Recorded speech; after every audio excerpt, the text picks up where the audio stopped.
by supporting other people. But now, enough from me. I know why you're all here. It's definitely not to see me. I get the pleasure of announcing someone that is a mentor to all of us in this business. He's been there from the very beginning.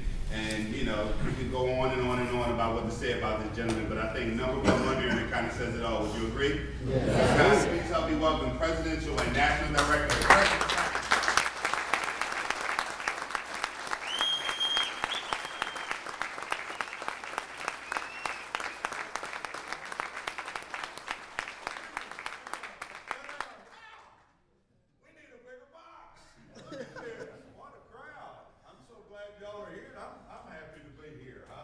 I haven't got to be in Mount Laurel in a while, so I'm kind of pumped up to talk to you guys. And then y'all get none other than our CEO to talk after me. So we can have a little fun here for the next few minutes. I realize that the mind can absorb only what the rear can endure, so I won't talk too long. But I do want to give you a few things. For you guys that don't know me, I am a high school basketball coach by trade. I coached for 16 years there in Texas. I loved it, did it with a passion, felt like I helped some kids. Never made a whole lot of money coaching, but I finally decided that the Mavericks, Lakers, or Sixers weren't going to call me to coach their team, so I was trying to figure out what I was going to do to make a buck or two. And a friend of mine showed me this deal, and I'm not the sharpest knife in the drawer, so I'm looking at it. I didn't understand all the numbers and all that, but I just kept thinking, gee, that might work. Everybody needs energy, and now everybody needs mobile. I mean, it's like I just kept going, that might work. So I decided to give it a shot. I got in with the goal to make $1,000 a month. I thought if I could make $1,000 a month, I could pay some bills, And so I started talking to people, and teams started growing slow. I got some yeses, got more no's, but it was growing. And it took me about 6 months, but I went to the mailbox, and all of a sudden I pulled an envelope out, and there was a check in there, and it had a comma. I have never been as excited to see a comma in my whole life as I was to have a residual check with my name on it and a comma involved. I was pumped. But I used to go to church with Zig Ziglar, and Zig would always say, go as far as you can see, and when you get there, you'll be able to see further. Zig was right. When we got into 1,000, I could see 3,000. So I put my head back down, went back to work, got to talking to people, helping the team, all that. Took me another month or two, but we got into 3,000. But then Zig was right again. I could see 5 when we got into 3. Then after that, I could see 10 a month, and then 20 a month. And guys, understand, I grew up dirt poor in Southeast Dallas with no dad in my life and taught school for 16 years. I have 0 qualifications to say I've made millions of dollars with this thing. I'm telling you guys, we got a chance, and I can't guarantee anybody anything. You understand that? But if you like me, if you're a fighter, all I ever wanted was a chance. And this company gives us a chance to change our lives if we'll get our butt out there and do what it takes, okay? Now, I'm going to tell you real quick about the day that changed my life, and I'm going to give you 4 P's, and then I'm going to shut up and let bouncer come up, okay? The day that changed my life went something like this, and you go, well, why would you tell us about the day that changed your life? Well, I'm going to tell you about the day that changed my life in hopes that this may be the day that changes your life, okay? I'm a head coach at a 5A high school. That's a big old school. We had about 2,500 students. I'd won a few district championships, a bachelor's degree, master's degree. I'm standing out in the commons area of Lakeview High School in Garland, Texas. And on one side was the gym, on the other side was the auditorium. The commons area was a big open area. And Coach Swagerty is watching the children, making sure they behave. Coach Swagerty was BMOC at Lakeview. Y'all know what that stands for? Big man on campus at Lakeview, Coach Swagerty. So the bell rings, though. It's time to go to lunch. I remember this like it was yesterday. It was a Wednesday. Now it doesn't mean as much up here in the Northeast as it does down there in Texas, but Wednesday was chicken fried steak day.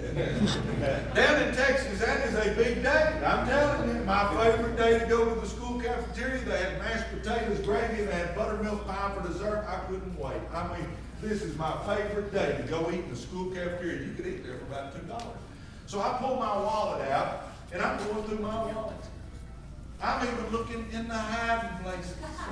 I ain't got $2 in my wallet. I ain't even got $1 in my wallet. Now, I'm a head coach at a 5A high school, won a few district titles. I don't have $2 in my wallet. I decide that I ain't missing chicken fried steak day, so I'll get my mind racing. What can I do? And I remember I got some change out in the truck. And I run out to the parking lot. My truck was a 1986 Mazda B2000. It was all beat up and had like 250,000 gazillion miles. And for the young folks, you won't even know what I had to do. I actually had to stick a key in the door. It didn't have one of those clicker things, you know. You actually had to stick the key in the door. But I stuck the key in the door, I opened it, I laid across the seat, and I did something that no one in this room, I'm sure, has ever done. I pulled the ashtray out, and I'm digging change out of my ashtray. I had pride, I wasn't going to mess with the pennies, I'm looking for silver. So I'm looking for nickels, dimes, and quarters, and I scratch around in that ashtray long enough that I finally get me $2. I push the ashtray in, I close the door, I lock it, and I'm standing in the parking lot of Lakeview High School looking at $2 worth of dirty change in my hand. Now, I wish I could say that was the only time in my life I'd ever done change out of my ashtray, but it wasn't. I'd actually done that quite a few times. And I don't have any idea why this one day it hit me like a ton of bricks. But something did. As I'm standing in the sunshine out in the parking lot right next to my old beat up truck looking at $2 worth of dirty change, something hit me, walked me upside the head because I decided I didn't want to keep digging dirty change out of an ashtray to eat a $2 flipping lunch.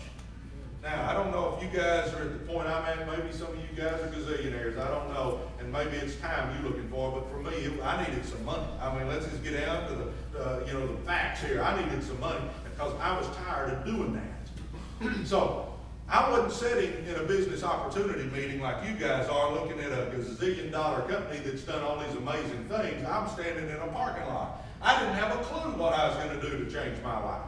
But fast forward. Now, by the way, I didn't go in and eat my chicken fried steak that day.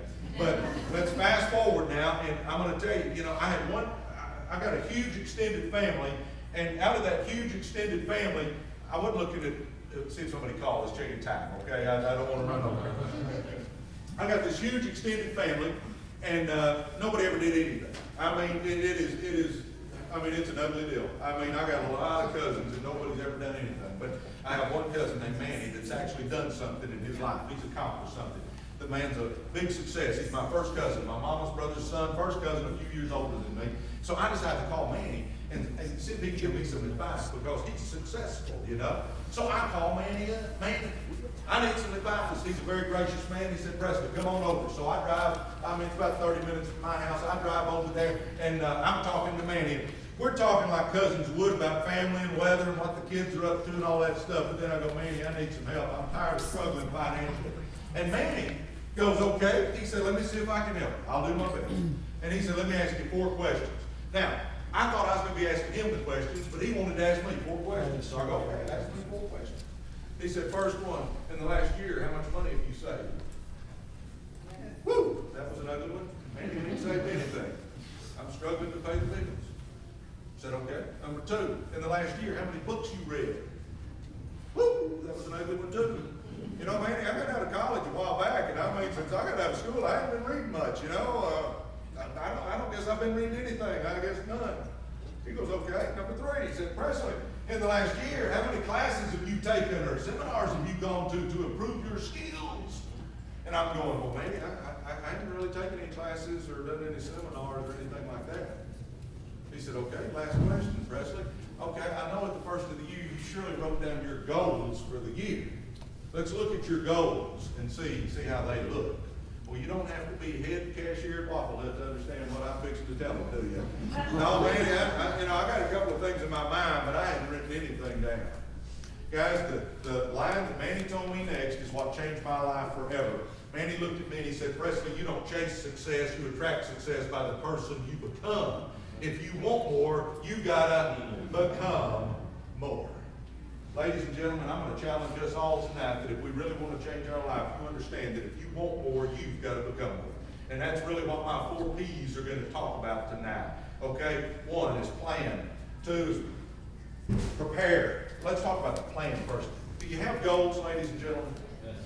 You know, if you don't have goals, I'm going to tell you right now, I'm going to ask you, not tell you, but I'm going to ask you before you go to bed tonight to write those goals down, okay? Write them down. Don't say I got them in my mind, because would we jump in a car and head off on a trip to go off on a 2-week vacation and not have a clue where we're going?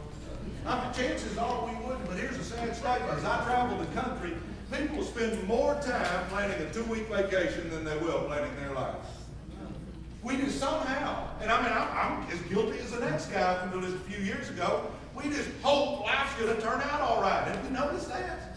We just kind of go through the days and hope it turns out all right. Guys, hope is a very good strategy. I mean, we need kind of a plan, don't we? I mean, do we not need to know where we're trying to get and what we're trying to accomplish? And I don't have time to go into goal setting, but I'm going to tell you 4 areas you need goals. You need financial goals.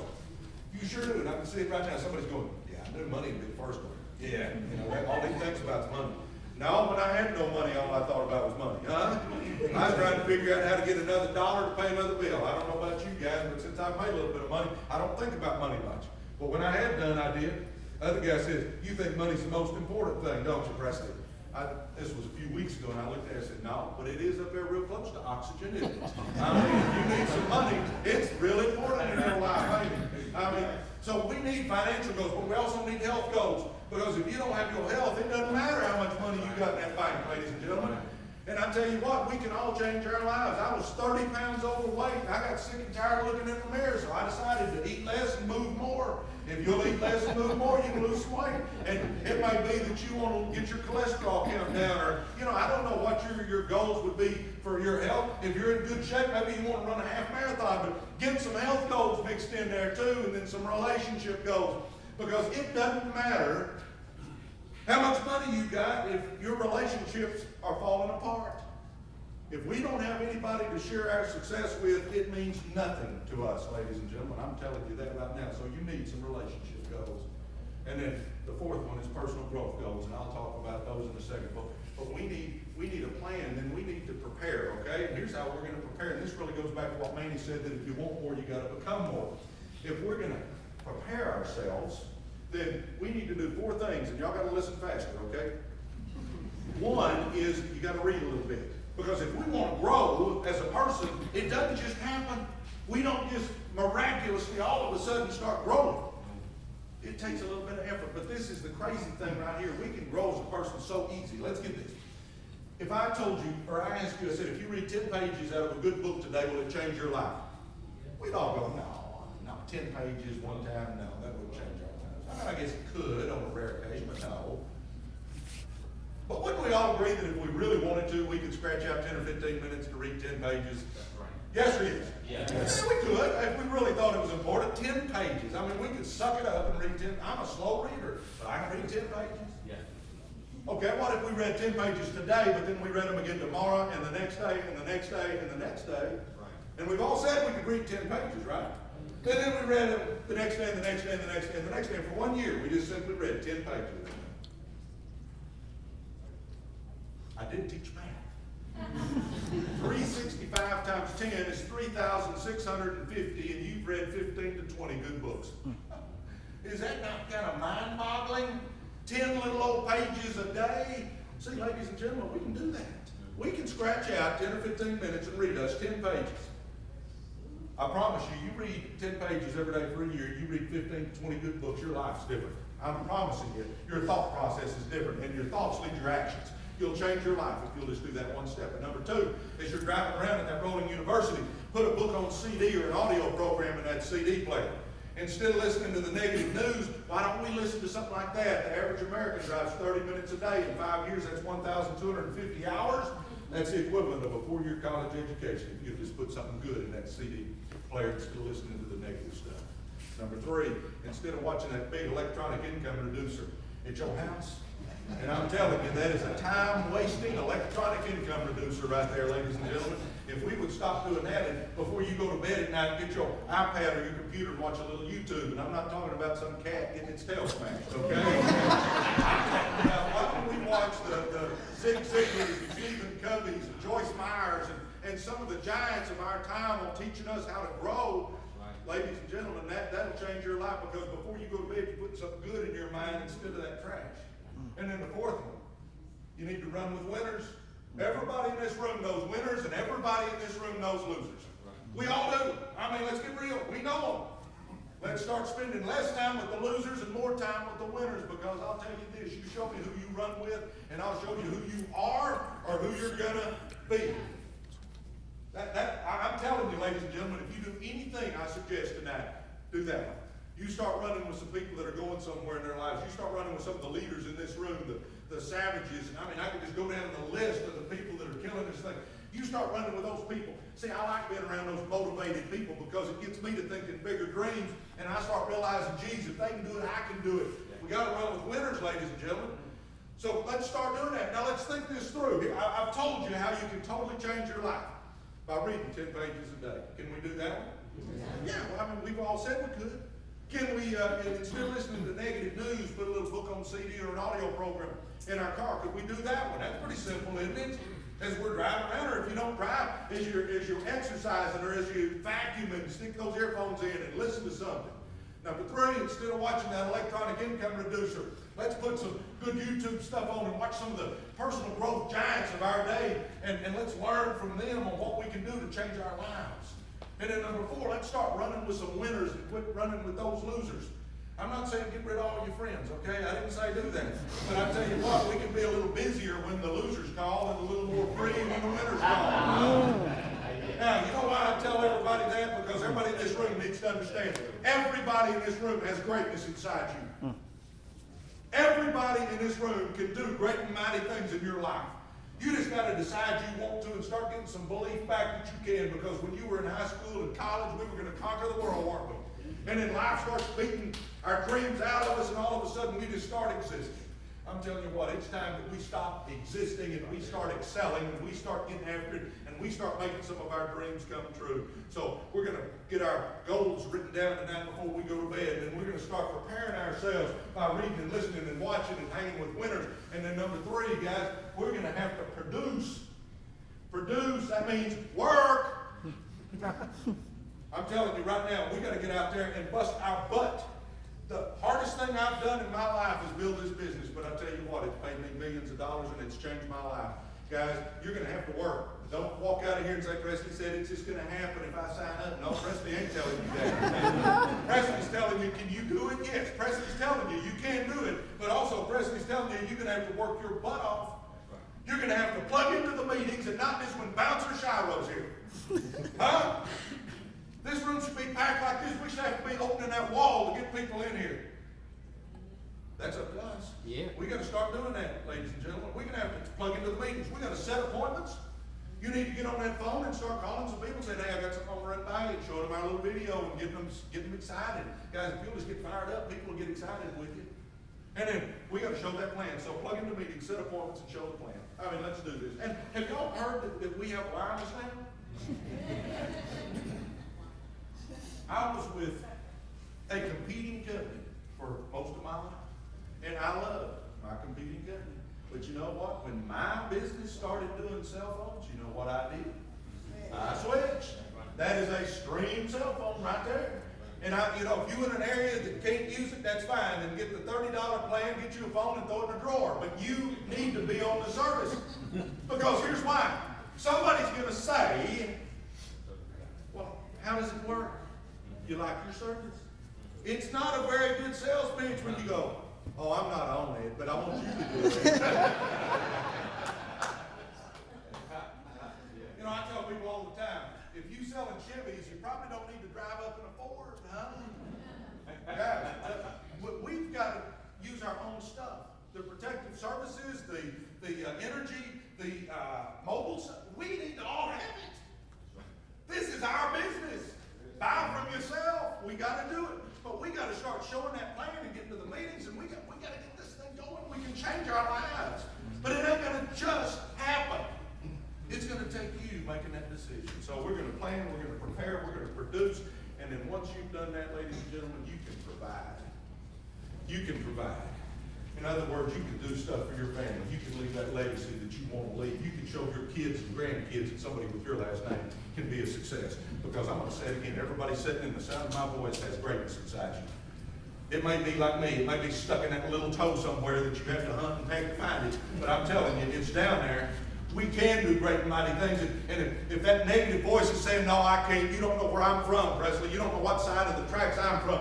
Guys, I'm telling you what, I grew up dirt poor on the street where there were 2 murders and a rape within 7 houses. They confiscated 500 pounds of marijuana from the house across the street. I had no dad. My mom worked in a sewing factory. We were dirt freaking poor. I was on the wrong side of the street. And I didn't have a role model in my dad. I didn't even know my dad. It doesn't matter where you start, it's where you end up, ladies and gentlemen. It doesn't matter where you start, it's where you end up. Quit using that crap for an excuse. No, life ain't fair. And the only time we're going to figure out what happened and why it happened is when we get up there and can ask the good Lord himself. But I'm telling you what, it ain't fair, but so what? I wish I had a dad in my life, but I can't change that one. But I'm not going to use it for an excuse to be a loser. We can do this. I'll end with this story. Every decision you make has ripple effects. Get this. Our son was playing. Most of you guys have heard, you guys that are at least in the business know Jordo plays for the Cardinals, and he had Tommy John surgery, by the way. His arm is healthy, and he's in Double-A, trying to work his way back, pitching pretty well right now. So I appreciate the prayers. But get this, Jordan was at Garland High School, public school. They had a great football program, didn't give a rat's about baseball. The field looked like a big pasture with some bags out there. Nobody came to the games, no scouts, no coaches, no nothing. And I'm thinking, geez, this is terrible. His freshman year, he's starting shortstop at the 3-hole on the varsity team. For you guys that know some baseball, he was a pretty good player. I'm thinking, if nobody sees him, it don't matter. It ain't gonna matter how many people how good he is if nobody's gonna ever see him and nobody's out there. I want him to go to Prestonwood, where we were going to church, which had a private school, and they had great academics and great but it was $13,000 a year. I couldn't do that. I couldn't afford it. So his freshman year, he played there at Garland High. But because of this business, Jordan got to go to Prestonwood that sophomore, junior, and senior year. He ended up being an Aflac All-American, National Player of the Year, went to Arizona State, where he was an All-American and got drafted in the second round by the Cardinals. He ain't here. But my point being, I don't know what would have happened if he'd have stayed at Garland High School. Maybe somebody would have saw him. But I know one thing, because he was in a good program that was kicking butt and taking names every game, man, there's scouts and coaches and everything up in those stands, because I was willing to get out of my comfort zone. Now, I'm not taking credit for his ability. That's God-given. But I'm telling you what, we can have a big impact because every decision we make has a ripple effect. Our daughter wanted to go to Baylor, about $30,000 a year to go to Baylor. I couldn't afford that. And then I'm thinking, okay, I tell her, no, you can't go, or yeah, baby, you go, and you can have about $120,000 in debt when you get out. I didn't like either of those options, guys, because of this business. Sarah Beth got to go to Baylor. Her last 3 years, young people, Sarah Beth paid her own way to Baylor because of this business. You don't have to be my age to do this. You young folks, you can do it too if you're willing to get out of your comfort zone and work a little bit. But Sarah Beth got to go to Baylor again, guys. Every decision we make has ripple effects, and now she's chasing her dreams as a rising country music star. Guys, we have such a huge impact on our family that we don't even know. We don't know who's watching us, guys. I'm watching a cousin that's 10 years older than me. I'm watching me. He didn't even know I was watching. Everybody in your life is watching you to see what you do, especially your kids and grandkids. I challenge us tonight. Let's draw a line in the sand. And let's stand in the gap tonight. And let's make our branch of that family tree look a little bit better, huh? Because we all can. I say it one more time. Everybody in this room has greatness inside you. You're going to have to work your butt off to get it out. I promise you that. But I tell you what, it is worth it. It is worth it. And we've got a company that's there on the verge of just totally kicking butt and taking names. And I tell you what, it gives me great pleasure to bring up our CEO and the man that's leading this thing.